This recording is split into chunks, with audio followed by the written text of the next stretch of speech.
Amén. Amén. Título del mensaje: de oveja a sacerdote, de sacerdote a pastor, de pastor a reyes. Amén.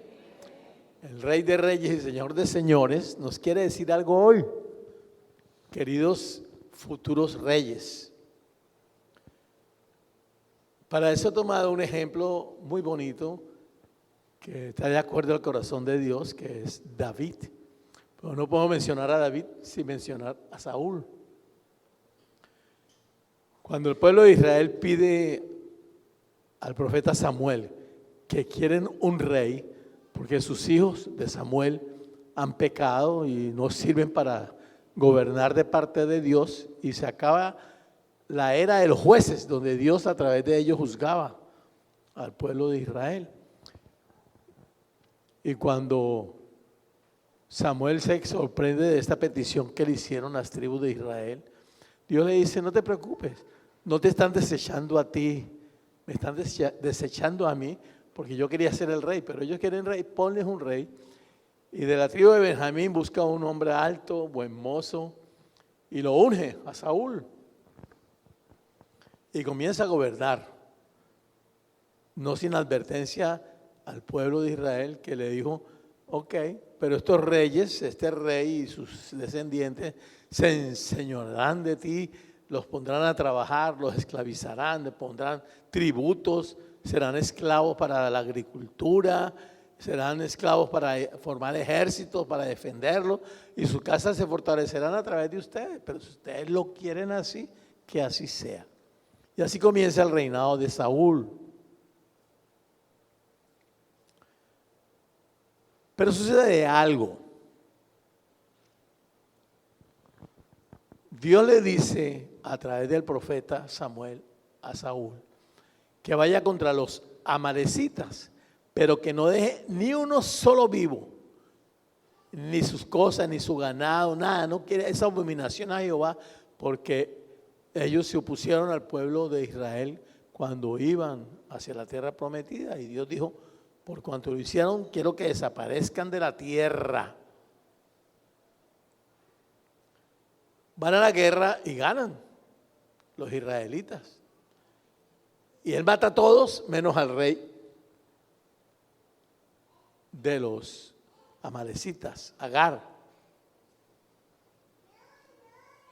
Y deja los ganados más gordos, más fuertes, los lienzos más bonitos, el oro y los brazaletes más apetecibles, como botín de guerra. Y cuando llega el profeta Samuel, le dice Saúl: ¿viste que ganamos? ¿Viste? Y sí, pero escucho sonido de vacas, veo oro y veo al rey vivo. ¿Qué es esto? No, pero es que tuve temor de ellos porque querían botín. Le dijo: no, pero yo dejé todas esas vacas para hacer sacrificio a Jehová. Y es de donde sale la escritura que repetimos durante 2000 años los cristianos, que le dice el profeta: ¿prefiere Dios acaso los holocaustos y los sacrificios que la obediencia? ¿Acaso no es como la adivinación, la rebelión, el no prestar atención a Jehová? ¿Prefiere Dios eso que la grosura de los carneros? Y por cuanto has hecho esto, dice Jehová, Rey de los ejércitos, tu reino será quitado.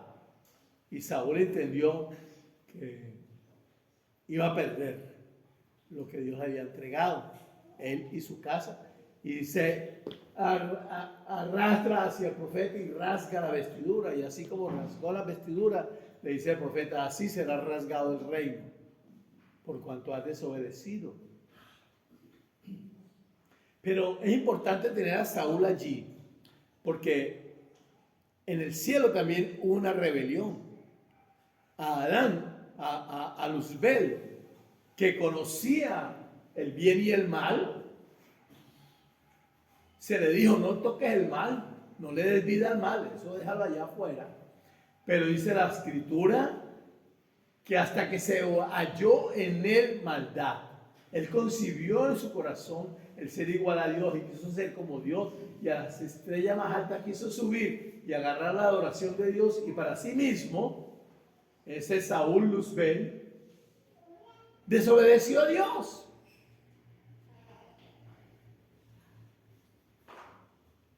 Y así como Saúl después persigue al ungido de Jehová, a David, asimismo Luzbel persigue a Cristo, que es el resplandor de la gloria de Dios. Desde el cielo se movió contra él. Y una tercera parte fue desalojada del cielo y quedó en el jardín de Edén el árbol de la vida, que era Cristo, para que Adán comiera, el Saúl que le estamos hablando, y el árbol del conocimiento del bien y del mal. Y así como le dijeron a Luzbel y le dijeron a Saúl, no hagas esto, se le dijo a Adán, de todo árbol del huerto puedes comer, pero de este que sabe el bien y del mal, no comerás, porque ciertamente morirás. Dicho y hecho, pecó Adán de desobediencia y la humanidad cayó en el caos que todavía estamos viviendo hasta estos postreros días, que los hijos de Dios, porque la tierra y la creación entera clama y gime a una por la glorificación de los hijos de Dios, para que una vez quede redimido todo el universo. Así que Dios escoge al postrer Adán, que es Jesucristo, pero también escoge a Jesucristo como Rey de la tierra en lugar de Luzbel, y que lleva la alabanza y la adoración ahora va a ser Jesús mismo, Dios hecho hombre. Pero escoge a un mozalbete de la casa de Isaí, el menor de ellos, David, que era pastor de ovejas. Y lo escoge para reemplazar a Saúl. Y lo reemplaza en su momento. No sin antes luchar contra una persecución implacable, la misma que ha tenido Cristo con el anticristo en el sistema terrenal, la misma que tuvo en el cielo donde fue desalojado, la misma que ha tenido la iglesia estos 2000 años, por todo lo que se menciona a Cristo, para que el anticristo venga en contra del David. Lo mismo que sucede dentro de ti, con tu naturaleza de pecado, que es Saúl, y la naturaleza divina, que es David en cada uno. Entonces no es coincidencia que la mayoría de ustedes, mis queridos pastores, fueron escogidos desde muy jóvenes para ser ovejas. En su mayoría fueron escogidos desde muy jóvenes para ser sacerdotes, y después fueron escogidos para ser pastores. Pero si Dios los escogió, fueron ovejas, y los escogió para ser sacerdotes, y los escogió para ser pastores. ¿Por qué va a fallar en la cuarta fase, que es que sean reyes? Amén. En el dilatado imperio de Dios, puede que aquí tengamos un pequeño gobierno como entrenamiento, y cuando descienda la nueva Jerusalén continuaremos el entrenamiento, pero en el dilatado imperio de Jesús, no estoy como la religión que dice que vamos a tener cada uno un planeta donde vamos a ser rey. Es más que eso, es más grande el dilatado imperio de Dios, es inmenso, no tiene principio, no tiene fin, y vamos a gobernar con él, el Rey de Reyes. Entonces, dentro de ti la lucha es vencer a tu naturaleza de pecado que te persigue, para que tú sigas pecando y no tomes el sacerdocio. Fíjate que David, antes de ser rey, le calmaba los tormentos de demonios a Saúl cantando y adorando. Pero él practicaba eso en su intimidad con Dios, con las ovejas. Era un adorador que practicaba. Fíjate que antes de ser rey, Saúl fue sacerdote. Y tú antes de ser pastor, fuiste ungido como sacerdote de este ministerio, yo recuerdo. Igual Gabo en Brasil, él salió de aquí como sacerdote a fundar una iglesia donde es pastor y apóstol de esa iglesia, y ya también agregando varias iglesias en las cuales va a ejercer su gobierno de bases misioneras, donde Dios va a expandir este plan piloto para Latinoamérica, porque es la reserva que Dios tiene para este milenio, este postrer día, donde todos los demás gobiernos los ha tenido Satanás, pero Dios se reservó a Latinoamérica, a los indios Yanomami y Yanopapi, para gobernar y levantar un avivamiento espectacular en una democracia sujeta a Cristo, con leyes de hombres guiada por el Espíritu Santo de Dios. Eso va a pasar, porque todo lo demás ha pasado en 6 milenios. En el 7º viene el despertar de los hijos de Dios. Lo importante es que David obedeció a Dios, como no lo hizo Luzbel, como no lo hizo Saúl, lo hizo David. David hizo 2 cosas importantes que quiero resaltar. Que pueden leer el libro de David, es bellísima toda su historia, todo lo duro, él luchó, él fue perseguido, él se disfrazó ante los filisteos y aprendió de allí las artes de la guerra. Ellos tenían espadas de bronce, ahora la tienen de hierro, porque él aprendió a forjar el hierro y lo trajo como la cultura de guerra a Israel, donde pudieron seguir avanzando. Él aprendió muchas cosas, muchas estrategias de guerra antes de ser rey. Pero eso ya lo sabemos. ¿Qué es lo más importante que hizo David que quiere Dios que tú y yo hagamos? Primero, es el único rey, antes y después no hubo otro, que venció a todos los enemigos de Israel. Pero a todos, no dejó ni uno, dice la Biblia, que no dejó ni uno solo. Al contrario de Saúl, que dejó hasta el rey que tenía que matar, él no dejó a ninguno, pero a ningún enemigo, y sacó de Israel a todas las tribus. Tú dentro de ti mismo, en obediencia a Dios, tienes que desalojar tristeza, pobreza, afán de este mundo, banalidad, orgullo, odio, resentimiento, impureza sexual, idolatría al dinero, idolatría a ti mismo y todas las demás tribus que estén dentro de ti. Tienes que vencerlas absolutamente a todas. Tienes que 70, 80 años de tu vida convertirte en ese paladín que vence a todas las tribus. De igual manera nosotros después vamos a combatir a todas las tribus en los aires y vamos a vencer para que el gobierno de Dios se establezca en la tierra, pero comienza dentro de ti mismo.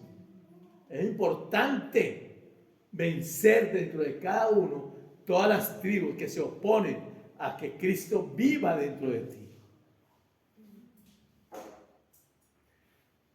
Yo esta semana que me quedé adorando en mi silla de adoración, en el amanecer me quedé como en éxtasis, dormido, y como que volé en el sueño, en un sueño, y por un terrado escuchaba como el sudor de alguien. Y yo descendí, había un salón grande como este, en bloques, de blanco todo, tipo griego, y vi a un hombre solo, con una espada, tipo samurái, pero sudado. Tuve que buscar en la Biblia, porque en la casa de David que vi yo, que ustedes vieron en la película, sale el muchacho moreno haciendo de David, pero el que yo vi era rubio y muy bonito, diferente al artista que presentaron. Y en la Biblia dice que David era rubio y con ojos bellos y claros. Así que, quitando a Hollywood, era muy buen mozo David. Pero ¿qué pasaba con David? Mire, hermano, Para que David haya podido vencer a Goliat con una sola piedra, ha tenido que practicar desde chavo, con botella, con palo, con lo que sea, para tener una certeza de echar las bestias, de echar los lobos. Agarró un león y con sus manos lo venció. Era un guerrero fuerte, tenía una fortaleza interna poderosa. Porque el león rugiente que anda viendo a quién devorar tiene que ser vencido por ti mismo, por ese Cristo que está en ti, por esa fuerza interna que está en ti. Y cuando yo me quedé sorprendido de esa visión en el sueño, el Espíritu Santo me dijo, es David. Y entendí que él había tenido que practicar en su soledad mucho tiempo. Pastor, si usted quiere ser reino, si usted quiere que Dios lo ponga sobre mucho, a administrar, a gobernar, a subjugar parte de la tierra que nos está entregando, usted tiene que practicar la alabanza, la adoración, como lo hizo David.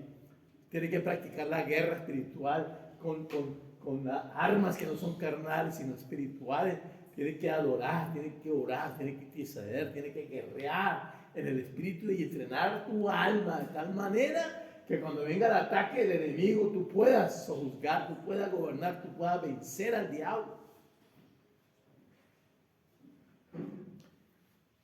Y otra cosa que es muy importante. Hoy en la primera tanda Dios nos dijo de que cuando pasaban cosas miraban al templo y Dios actuaba. ¿Por qué? Por la segunda cosa que Dios hizo a través de David. Después de que por desobediencia y por desagrado Dios permitió que el arca fuera sacada, hiciera estragos en los filisteos.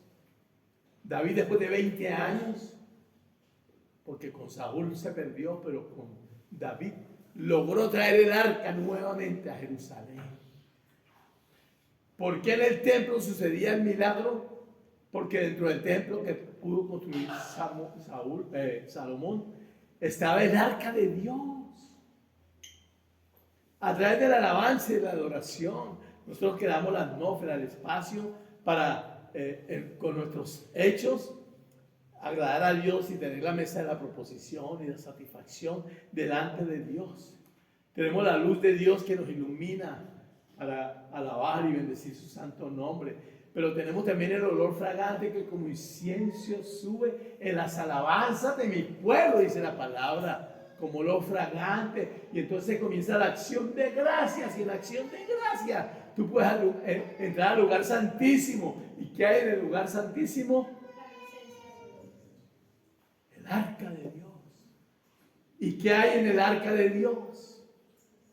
3 cosas. Las tablas de la ley en piedra. Ahí está escrito la Biblia.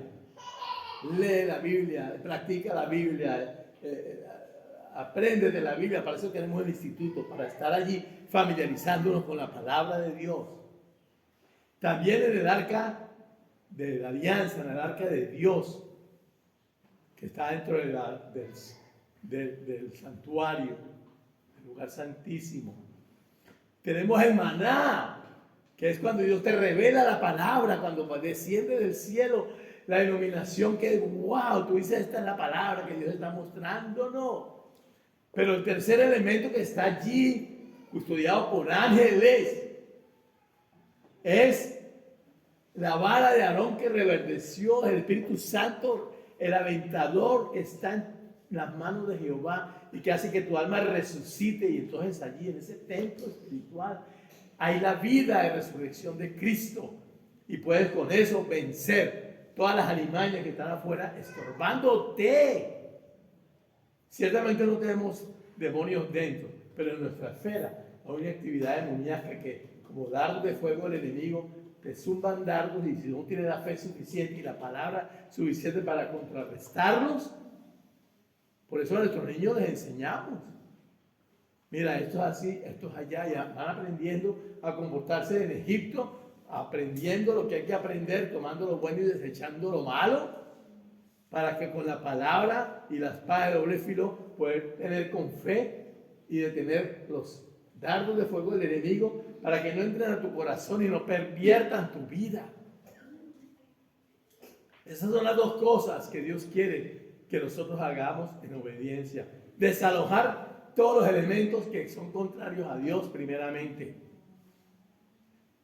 Y segundo, construir a través de la alabanza, de la oración y el sacerdocio y en nuestro pastorado, que es una acción de gracia, de satisfacción, construir el templo espiritual para que estos tres elementos, como son la palabra, la revelación de ella y el espíritu de resurrección, el aventador, le dé vida a tu vida interna. Y entonces, y solo entonces, podemos vencer al anticristo que está afuera y en nuestra naturaleza de pecado, como Saúl persiguiéndote, como Luzbel persiguiendo a Jesucristo, como el anticristo persiguiendo al Cristo que está dentro de ti, para poder entonces realizarnos como hijos de Dios y cumplir el propósito con el cual hemos sido enviados a la tierra. Amén.